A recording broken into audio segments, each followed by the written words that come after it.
Hi friends, welcome back to Vision WBCS. আমরা হিস্ট্রির যে MCQ করছিলাম তার পার্ট 13 আমরা করব। এখানে 121 থেকে 130 মানে 130 অবধি কোয়েশ্চেন অ্যান্ড আনসার ডিসকাস করব। তো চলো শুরু করা যাক। 121 নম্বর কোয়েশ্চেন কি বলছে দেখো। The home rule league was started by, home rule league কে স্টার্ট করেছিল? The options are Mahatma Gandhi, B.G. Tilak, Jawaharlal Nehru, Rajendra Prasad.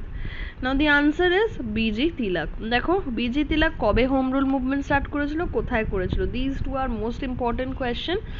তো B.G. Tilak home rule movement start করে in 1916 in Pune, Maharashtra. Okay, এবার এই হোম রুল মুভমেন্টটা কেন start করা হয়েছিল? By the word home rule we can understand যে আমরা সেলফ ইন্ডিপেন্ডেন্স চাই, সেলফ গভর্নমেন্ট চাই।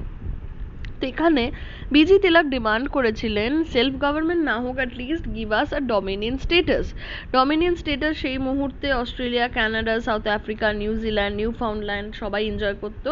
আর আমরা জানি এই সব জায়গায় ব্রিটিশ কলোনি ছিল।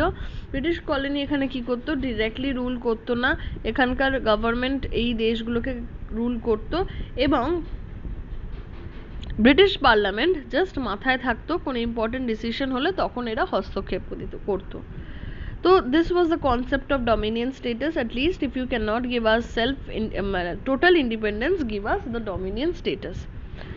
Okay, চলে যাবো আমরা পরের কোয়েশ্চেনে। Question number 122. When did the British government start ruling India directly? ইন্ডিয়াকে দেখো British government start ruling directly বলেছে, কিন্তু তো ইন্ডিয়াকে ফার্স্টে কে রুল করতো? ফার্স্টে করতো ইস্ট ইন্ডিয়া কোম্পানি। ঠিক আছে, কোম্পানি পুরো দায়িত্ব নিয়ে, দেখো কুইন ভিক্টোরিয়ার পারমিশন নিয়ে কোম্পানি ইস্টের দিকে এসে রুল করতো। But Queen Victoria by Parliament was directly not ruling the country. So what happened after which the British government started ruling India directly? The options are after the Battle of Plassey, after the Battle of Panipat, after the War of Mysore, after Sepoy Mutiny. The answer is after Sepoy Mutiny. Option D is the correct answer. দেখো এত যুদ্ধ হয়েছে সবটাই কিন্তু regional based হয়েছে, but সিপাই mutiny start হয়েছে বেঙ্গল থেকে। হ্যাঁ, আর থ্রু আউট দ্য কান্ট্রি এটা স্প্রেড হয়ে গেছে। আচ্ছা, তোমরা আমাকে কমেন্ট সেকশনে বলবে কোন কোন জায়গাগুলো ওয়াজ অ্যান এক্সেপশন, যেখানে কোনো এফেক্ট হয়নি এই সিপাই মিউটিনি, বা কাদের ওপর কোনো এফেক্ট হয়নি সিপাই মিউটিনির, তোমরা আমাকে সেটা কমেন্ট সেকশনে জানাবে। বাট যাদের হয়নি কিন্তু বেশিরভাগটাই যদি দেখো তুমি ওয়াজ এফেক্টেড বাই সিপাই মিউটিনি। ঠিক আছে, তো ব্রিটিশার্সরা রিয়েলাইজড দ্যাট ইন্ডিয়ানদেরকে কিন্তু এত সহজে চুপ করানো যাবে না, বা ইন্ডিয়ানরা যদি প্রোটেস্টে নেমে যায় তাদের কিন্তু ক্ষমতা কম নেই। So keeping this in mind the British government decide যে না, একটা প্রাইভেট কোম্পানির হাতে আমরা এত ইম্পর্টেন্ট একটা জায়গা ছেড়ে দিতে পারি না। So we need to take care of that. সেই জন্য British government directly to control 1858 থেকে স্টার্ট হলো ব্রিটিশ গভর্নমেন্টের ডিরেক্ট রুলিং ওভার ইন্ডিয়া। ঠিক আছে, সেই সময় Lord Canning became the first viceroy, মানে লর্ড ক্যানিং ছিলেন গভর্নর জেনারেল, এবং যেহেতু ইন্ডিয়া ডিরেক্টলি ব্রিটিশ পার্লামেন্টের আন্ডারে চলে গেল, ব্রিটিশ পার্লামেন্টের ডিরেক্ট রিপ্রেজেন্টেটিভ ছিলেন viceroy. So lord Canning East India কোম্পানির রিপ্রেজেন্টেটিভ থেকে ব্রিটিশ পার্লামেন্টের রিপ্রেজেন্টেটিভ হয়ে যায়, যাতে governor general to viceroy of India. ঠিক আছে, চলে যাবো পরের কোয়েশ্চেনে। What did Hunter commission appointed by the viceroy probe? বলছে ভাইসরয় প্রোব থেকে হান্টার কমিশনকে কেন অ্যাপয়েন্ট করা হয়েছিল? Bardoli satyagraha, Khilafat agitation, Jallianwala Bagh tragedy, Chauri Chaura incident. ঠিক আছে, এই চারটে ঘটনা কোন ঘটনার পরিপ্রেক্ষিতে হান্টার কমিশন অ্যাপয়েন্ট করা হয়? আনসার দেখব। আনসার ইজ জালিয়ানওয়ালাবাগ ট্র্যাজেডি বা জালিয়ানওয়ালাবাগ ম্যাসাকার, যেটা আমরা জানি 1919 হয়েছিল। কবে হয়েছিল? বৈশাখীর দিন, যেটা আমাদের বাংলায় পয়লা বৈশাখ, 14th April। ওকে, আচ্ছা, এই হান্টার কমিশন কবে ইস্যু হয়? এখানে দেখো প্যারাগ্রাফটা দেওয়া রয়েছে। On 14th October 1919, after orders issued by the Secretary of the State for India, Edwin Montagu, the government of India announced a formation of a committee to inquiry into the Jallianwala Bagh massacre.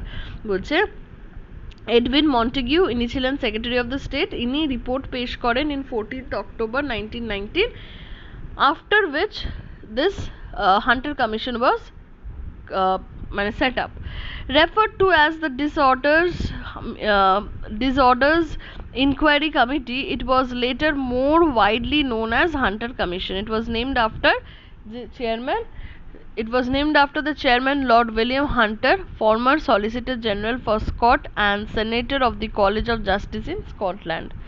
উনি solicitor general ছিলেন স্কটল্যান্ডের, along with it he was the senator of the college of justice in Scotland. তাকে এই কমিশনের head বানানো হলো, or rather chairman বানানো হলো, এবং তার নামেই এই হান্টার কমিশন। ঠিক আছে, এদের মেন পারপাস ছিল to investigate the recent disturbances in Bombay, Delhi, Punjab and the causes of Jallianwala Bagh massacre. চলে যাব আমরা পরের কোয়েশ্চেন নাম্বার 24। কোয়েশ্চেন নাম্বার 24 কি বলছে? Who was the chairman of the union powers committee of the constituent assembly of India. Constituent assembly of ইন্ডিয়ার union powers কমিটির chairman কে ছিলেন? The options are Sardar Vallabhbhai Patel, Dr. B.R. Ambedkar, Sir Aladi Krishnaswamy Iyer, Pandit Jawaharlal Nehru. Answer দেখব Pandit Jawaharlal Nehru. On 14th August 1947 General Assembly meeting হয়. A proposal for forming various committee was presented. অনেকগুলো committee গঠন করা হয়, because দেখো একটা জায়গা শুরু থেকে যদি তুমি একটা দেশ গঠন করছো, ইউ ক্যান সে দে পুরো শুরু থেকেই হচ্ছে, তাই না? তো সেই জায়গায় দাঁড়িয়ে প্রচুর কমিটি, প্রচুর কমিশন, প্রচুর গ্রুপ, প্রচুর অনেক কিছু সেট আপ করতে হবে। So for which various committee was presented. Such committees included Committee of Fundamental Rights, the Union Power Committee and the Union Constitution Committee. এবার দেখো union power committee and the union constitution committee, এই দুটো কমিটির head ওয়াজ জওয়াহরলাল নেহরু। চলে যাও পরের কোয়েশ্চেনে। From where did Acharya Vinoba Bhave started the individual satyagraha in 1940? Individual satyagraha একসাথে নয়, একজোট হয়ে নয়, একা। কোথা থেকে শুরু করে? Nadiad in Gujarat, Pavnar in Maharashtra, either in Tamil Nadu, Guntur in Andhra Pradesh. The answer is Pavnar in Maharashtra. October 1940 Gandhiji Binoba Bhave ke select kore as his first satyagrahi civil register for individual satyagraha against the British. ঠিক আছে, and Jawaharlal Nehru was the second. দেখো এখন ফার্স্টের যুগ চলে গেছে, এখন basically question আসে সেকেন্ড কে ছিল। তো মনে রাখবে ফার্স্ট ইন্ডিভিজুয়াল সত্যাগ্রহী ছিলেন বিনোবা ভাবে, নেক্সট ওয়াজ জওয়াহরলাল নেহেরু, দুজনকেই গান্ধীজি সিলেক্ট করেছিলেন। Okay, Gandhiji personally went to Paunar ashram to seek his consent. Vinoba ভাবের কনসেন্ট নেওয়ার জন্য উনি নিজে গেছিলেন পাবনার আশ্রমে। ঠিক আছে, অ্যান্ড দেন ওনার কনসেন্ট নেন, উনি রাজি হন যে উনি ইন্ডিভিজুয়াল সত্যাগ্রহী হবে, অ্যান্ড দেন একটা স্টেটমেন্ট জারি করেন অন 5th October 1940। চলে যাবো পরের question. which British Governor General introduced postage stamp in India? postage stamp কোন ব্রিটিশ গভর্নর জেনারেল ইন্ট্রোডিউস করে? The options are Lord Dalhousie, Lord Auckland, Lord Canning, Lord William Bentinck. The answer is Lord Dalhousie. দেখো আমাদের এইখানে যেটা জানতে হবে যে এটা ইন্ট্রোডিউস কে করে? লর্ড ডালহাউসি। ঠিক আছে, আর একটা জিনিস জানবে কি হয় না, অক্টোবর 1854 ভ্যালিড কিছু পোস্টাল স্ট্যাম্প মার্কেটে আসে ফর সেল। চারটে ভ্যালু হয়, 1.5 আনা, হাফ আনা, 1 আনা, 2 আনা, 4 আনা, এই চারটে ভ্যালু করা হয় এবং বলা হয় যে এই পোস্টাল সিস্টেম পুরোপুরি আমেরিকা, ইউরোপে যে ধরনের পোস্টাল সিস্টেম ফলো করা হয় সেগুলো মাথায় রেখেই এটা করা হবে। অ্যান্ড ইস্ট ইন্ডিয়া কোম্পানির জুরিসডিকশনে তুমি যে কোনো জায়গা মেল পাঠাতে পারো ইউজিং দিস স্ট্যাম্প। চলে যাবো পরের কোয়েশ্চেনে। 127 The 19th century reawakening in India was confined to, বলছে 1900 শতাব্দীতে রিঅ্যাওয়েকনিং পুনর্জাগরণ ইন ইন্ডিয়া কোন দিকটা বিশেষ করে হয়, কাদের মধ্যে বিশেষ করে দেখা যায়? আনসারটা দেখে নাও, আপার মিডল ক্লাস।